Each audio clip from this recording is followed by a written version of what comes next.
நான் சரண்யா, திருப்பரங்குன்றம் மதுரையிலேருந்து வரேன்.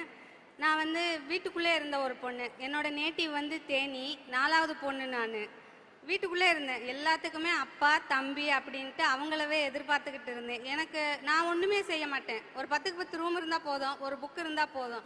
நான் அந்த ரூமுக்குள்ளே இருந்து மதுரைக்கு வரும்போது கணவரும் அப்படித்தான். அதுக்கப்புறமா நான் கணவரை டிபெண்ட் பண்ணி இருக்க ஆரம்பித்தேன்.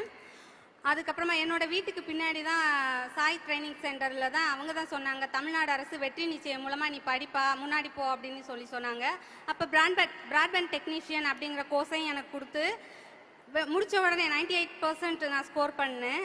முடித்த உடனே எனக்கு ஜாபும் கிடச்சிருச்சு இன்ஃபோநெட் நாமக்கல்ல. இப்போ நான் ஜாபில் இருக்கேன். இப்போ நான் யாரையும் எதிர்பார்க்கல.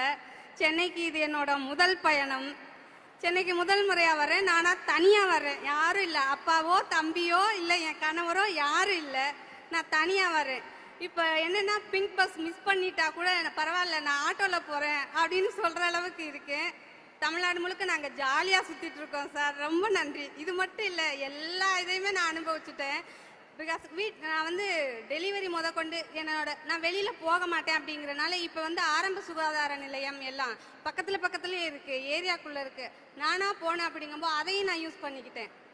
டாக்டர்ஸ் எல்லாம் அவ்வளோ அழகாக கவனிச்சாங்க என்ன. எல்லாமே நான் தமிழ்நாடு 2 டெலிவரியுமே நான் தமிழ்நாடு அரசாங்கத்தில் தான்.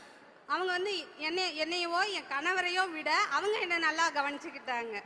எல்லாமே நான் அனுபவிச்சுட்டேன் சார். தமிழ்நாடு முழுக்க ஜாலியாக சுற்றுவேன். நிஜமாவே என்னை சென்னைக்கு கூப்பிடும்போது கூட நான் திருப்பரங்குன்றம் மலை மேலே நின்று கத்திட்டு வந்திருக்கேன், நான் ஜெயிச்சுட்டேன் முருகா அப்படின்னு சொல்லிட்டு வந்திருக்கேன். ரொம்ப நன்றி சார்.